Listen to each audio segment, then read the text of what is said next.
آسمان ساتوں آسمان کی مخلوق، زمینیں ساتوں زمینوں کی مخلوق، سمندر، ہوا، پہاڑ، دریا، جنات، انسان، درندے، چرندے ایک پلڑے میں رکھ دیا جائے، لا الہ الا اللہ، لا الہ الا اللہ، لا الہ الا اللہ ایک پلڑے میں رکھ دیا جائے، وزن کیا جائے، سارے آسمان اور زمین ہلکے ہوں گے، لا الہ الا اللہ بھاری ہوگا۔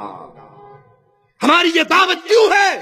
لوگوں یہ کنجی ہے جنت میں جانے کی، لوگوں عقیدے کی اصلاح جنت کا سب سے بڑا دروازہ ہے۔ توحید سمجھ آئے گی تو جنت ملے گی۔ موسیٰ علیہ السلام کو لا الہ الا اللہ کی عظمت بتانے کے لیے مولا نے کتنی پیاری مثال دی۔ یہاں یہ یاد رکھیے، یہاں لا الہ الا اللہ پڑھنے سے مراد اس کو سمجھ کے یقین کے ساتھ پڑھنا ہے۔ خالی تسبیح پھیرنے کا فائدہ، خالی رٹے مارنے کا فائدہ، لا الہ الا اللہ بھی کہتے رہو، یا علی مدد بھی کہتے رہو، یا لا الہ الا اللہ بھی کہتے رہو، یا رسول اللہ مدد بھی کہتے رہو، لا الہ الا اللہ بھی کہتے رہو، ہاتھ میں تعویذ اور من کے امام سامن بھی باندھتے رہو، لا الہ الا اللہ بھی پڑھتے رہو، کوٹھی پہ کالی ہنڈیا بھی رکھتے رہو، لا الہ الا اللہ بھی پڑھتے رہو، ٹوڑی گاڑی کے آگے جوتی بھی باندھتے رہو، لا الہ الا اللہ بھی پڑھتے رہو، بھینس کے گلے کے اندر ڈر بھی باندھتے رہو، لا الہ الا اللہ بھی پڑھتے رہو، بابے دھنکے کے ڈنڈے کھاتے رہو، لا الہ الا اللہ پڑھتے رہو، طوطے شاہ کا نمک چاٹتے رہو، تو اس لا الہ الا اللہ کا کوئی فائدہ ہو سکتا؟ یہ لا الہ الا اللہ زبان کے رٹے نہیں ہیں، یہ ایمان ہے، یہ عقیدہ ہے، یہ پکار ہے، یہ آواز ہے۔ میرے اگر گھر میں بچہ نہیں ہوا، شادی ہوئے 10 سال بھی گزر گئے، کہنے والوں نے کہا فلاں بابے کی نظر چڑھا دے، فلاں پیر کے گیڑے مار دے، فلاں بابا ابن شاہ کے گھر کا گیڑا مار آ، لا الہ الا اللہ آواز لگاتا ہے، ساری عمر بغیر اولاد کے رہنا، لا وارث مر جانا قبول ہے، رب کا در چھوڑ کے مردوں کے در پہ جھکنا قبول۔ یہ ہے لا الہ الا اللہ، یہ عقیدہ ہے، یہ جماعت ہے، یہ منہج ہے، یہ تحریک ہے۔ یہ اللہ کے علاوہ کسی کی عبادت کرنے کے لیے تیار نہیں ہوتا، مگر نہ تو لا الہ الا اللہ کی تسبیح کرنے والے تھوڑے ہیں۔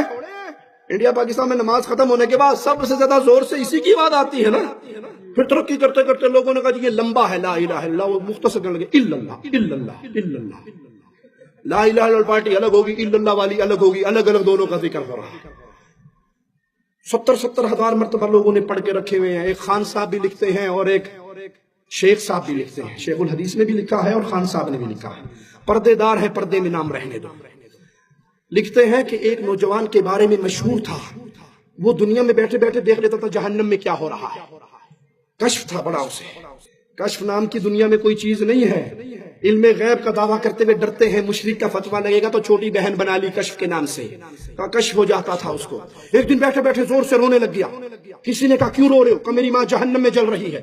اس پیر صاحب نے 70,000 مرتبہ لا الہ الا اللہ لا الہ الا اللہ لا الہ الا اللہ کا منقا پھینکا ہوا تھا، اس نے دل ہی دل میں بلٹی کر دیا۔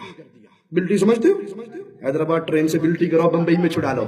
اس نے بھی بلٹی کر دیا، بلٹی چھوٹ گئی، ٹھٹھا مار کے ہنس پڑا، کہا چچا میری ماں جہنم سے نکل کے جنت میں جا رہی ہے۔ اس چھوکرے کو پتہ لگ گیا کہ میری ماں جہنم میں جل رہی ہے۔ جس صحابی نے دوسرے صحابی سے کہا ہنی لہ الجنہ، اس کو نہیں پتا کہ خیبر کی ایک چادر آگ بن گئی ہے۔ تم نے اپنے پیروں کو صحابہ سے بھی بڑھا دیا۔ انا للہ و انا الیہ راجعون۔ یہاں لا الہ الا اللہ سے مراد کیا ہے؟ سارے طواغیت کا انکار ہو کہ اللہ کے علاوہ کوئی نہیں جس کی پوجا کی جائے، پوجا کا برحق مالک صرف اللہ ہے۔ لا الہ انکار الا اللہ، بولو اقرار۔ لوگ کہتے ہیں جی ہاتھوں ہوڑا رکھیا کرو، گفتگو حکمت سے کیا کریں، نرم بات کہا کریں۔ ارے ہمیں ہمارے کلمے نے ہمیں ہولا ہاتھ رکھنا نہیں بتایا، پہلے کلمے نے تلوار چلائی، لا الہ۔ کاٹ تو گردنیں جو اپنے سامنے پیروں مریدوں کو بٹھا کر جھکواتی ہے، کاٹ تو ان کی گردنیں، ان کی عبودیت، ان کی الوہیت، ان کی عبادت کا انکار کرو۔ کہو لا الہ، کوئی مردہ داتا نہیں، کوئی مردہ غریب نواز نہیں، کوئی حکومتیں نہیں بانٹتا، کوئی نہیں جس کے بارے میں کہا جائے شہباز کرے پرواز جانے راز دلاں دے۔ ہمارا شہباز پرواز کرتا ہے، دلوں کے راز جانتا ہے۔ اس کے مزار پہ اس کی زیارت کے لیے جانے والی بس الٹی ہوتی ہے، 200 بندے مر جاتے ہیں، سوتا ہی رہ جاتا ہے، اس کو نہیں پتا مریدوں کا بیڑا غرق ہو گیا۔